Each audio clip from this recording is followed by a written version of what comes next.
Hello students, स्वागत है आप सभी का मेरे यूट्यूब चैनल जिसका नाम है स्टडी पैराडाइज। आज के इस वीडियो में हम कक्षा 8वीं के संस्कृत के एड ग्रेड के प्रथम पाठ है लोकहितम मम करणीयम, यानी मुझे संसार का कल्याण करना चाहिए के प्रश्नों का सॉल्यूशन करेंगे। तो बने रहिए वीडियो के अंत तक। और यदि आपने मेरे चैनल स्टडी पैराडाइज को अब तक सब्सक्राइब नहीं किया है तो चैनल को सब्सक्राइब करें और बेल आइकन को ऑन करें ताकि आने वाले सभी वीडियोस का नोटिफिकेशन आपको मिल सके। और यदि आपको मेरे वीडियोस पसंद आते हैं तो इन्हें लाइक करें और अपने फ्रेंड्स के साथ भी शेयर करें। तो चलिए शुरू करते हैं वीडियो को। इस वीडियो में हम सभी प्रश्नों का हल उनके हिंदी अनुवाद के साथ देखेंगे। तो पहला प्रश्न है, संस्कार युक्ता परिमार्जिताष्ट का भाषा अस्ति, यानी संस्कार युक्त और परिमार्जित भाषा है तो यह है संस्कृत भाषा। विकल्प नंबर बा। फिर आते हैं अगले प्रश्न की ओर। मानवेशु का भावना भवेत, मानव की क्या भावना होनी चाहिए तो परोपकार भावना। प्रश्न क्रमांक 3, अहर्निशम पदस्य अर्थम अस्ति, यानी अहर्निशम का मतलब होता है दिन रात, तो इस पद का अर्थ क्या है तो इस पद का अर्थ है दिवा रात्रि, यानी दिन रात। फिर प्रश्न क्रमांक 4 है, कुत्र तरणीयम, यानी कहाँ तैरना चाहिए तो इसका उत्तर है विकल्प नंबर सा, दुख सागरे, यानी दुख रूपी सागर में।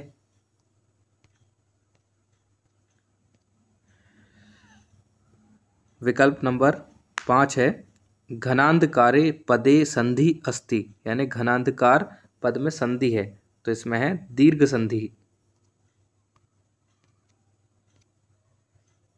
अब आते हैं रिक्त स्थानों की तरफ।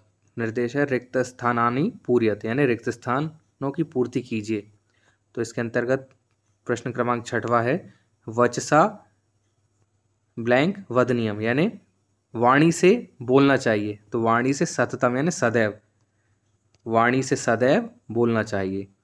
फिर निज सौख्यम ना रिक्त स्थान, तो निज सौख्य यानी स्वयं का सुख, ना मन नियम, यानी स्वयं के सुख का मनन या चिंतन नहीं करना चाहिए। फिर ब्लैंक दुख गणनियम, तो इसका उत्तर आएगा ना जातु दुखम गणनियम, यानी दुखों की गणना नहीं करनी चाहिए। फिर प्रश्न क्रमांक 9 है, भोग भवने पदे रिक्त स्थान विभक्ति अस्ति, तो भोग भवने इस पद में है सप्तमी विभक्ति।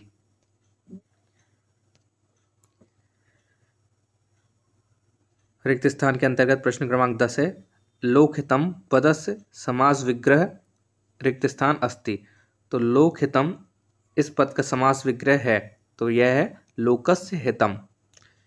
अब अगले प्रश्नों पर आते हैं। तो इसके लिए निर्देश हैं, एक पदेन उत्तरम लिखत, यानी एक पद में उत्तर लिखिए। तो प्रश्न क्रमांक 11 है, केन सततम स्मरणीयम, किससे सदैव स्मरण करना चाहिए तो मनसा, यानी मन से। प्रश्न क्रमांक 12 है, भोग भवने किम न करणीयम, यानी सुख रूपी भवन में क्या नहीं करना चाहिए तो रमणीयम, यानी रहना चाहिए, तो सुख रूपी भवन में हमें निवास नहीं करना चाहिए, रहना नहीं चाहिए। प्रश्न क्रमांक 13 है, भ्रमणम कुत्र करणीयम, तो प्रश्न है भ्रमणम कुत्र करणीयम, यानी हमें कहाँ भ्रमण करना चाहिए तो इसका उत्तर आएगा विपत्ति विपिने, यानी विपत्ति रूपी वन में हमें भ्रमण करना चाहिए। प्रश्न क्रमांक 14 है, बंधु जना कुत्र स्थिता, तो जो हमारे भाई बांधव हैं वो कहाँ स्थित हैं तो इसका उत्तर है गहनारण्य घनांधकारे, यानी घने अंधकार में और घने जंगलों में हमारे भाई बंधु स्थित हैं। फिर अगले प्रश्नों पर आते हैं। तो ये है एक वाक्येन उत्तरत, तो हमें यहाँ पर प्रश्नों के उत्तर एक वाक्य में देने हैं। प्रश्न क्रमांक इसके अंतर्गत 15 है, कार्यक्षेत्रे किम करणीयम, यानी कार्यक्षेत्र में क्या करना चाहिए तो इसका उत्तर है कार्यक्षेत्रे त्वरणीयम यानी कार्य क्षेत्र में तीव्रता करनी चाहिए, यानी हमें कार्य क्षेत्र में जल्दबाजी करनी चाहिए, जल्दी जल्दी काम करना चाहिए। प्रश्न क्रमांक 16, कदा जागरणीयम यानी कब जागना चाहिए? तो इसका उत्तर है अहर्निशम जागरणीयम यानी दिन रात जागना चाहिए। अहर्निशम यानी दिन रात। प्रश्न क्रमांक 17 है, कथम न शयनीयम यानी कहाँ नहीं सोना चाहिए? तो इसका उत्तर है सुख शयने न शयनीयम यानी सुख रूपी बिस्तर पर हमें नहीं सोना चाहिए। प्रश्न क्रमांक 18 है, कष्ट पर्वते किम करणीयम? तो कष्ट रूपी पर्वत पर क्या करना चाहिए? तो उत्तर है कष्ट पर्वते चरणीयम यानी कष्ट रूपी पर्वत पर चढ़ना चाहिए। फिर अगले प्रश्नों के लिए निर्देश हैं, दीर्घ उत्तरम लिखत यानी दीर्घ उत्तर लिखिए। इसके अंतर्गत प्रश्न क्रमांक 19 है, लोकहिताय मया किम किम करणीयम यानी संसार के कल्याण के लिए मुझे क्या क्या करना चाहिए? तो इसके उत्तर आएगा लोकहिताय मया सततम स्मरणीयम यानी संसार के हित के लिए मुझे सदैव स्मरण करते रहना चाहिए। वचसा सततम वदनीयम वाणी से सदैव बोलते रहना चाहिए। न भोग भवने रमणीयम यानी सुख रूपी भवन में नहीं रहना चाहिए। ना सुख शयने शयनियम यानी ना सुख रूपी बिस्तर पर सोना चाहिए।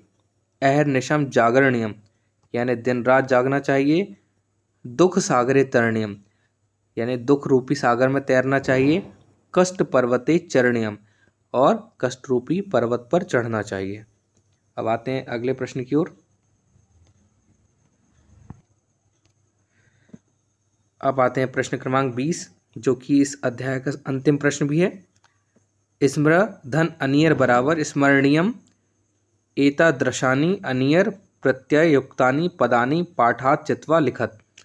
तो जो अनियर प्रत्यय वाले जो शब्द आए हैं पाठ में उन्हें देखकर हमें लिखना है।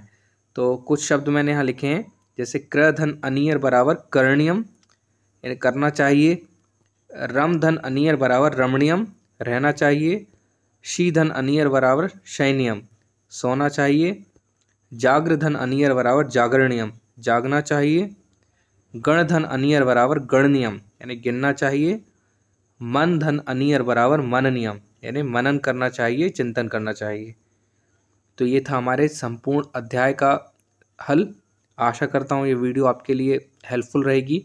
यदि आपको मेरा ये वीडियो पसंद आया हो तो वीडियो को लाइक करें और चैनल को सब्सक्राइब करें और वीडियो को अपने फ्रेंड्स के साथ भी शेयर करें। वीडियो को अंत तक देखने के लिए धन्यवाद। मिलते हैं अगले अध्याय के हल के साथ अगली वीडियो में।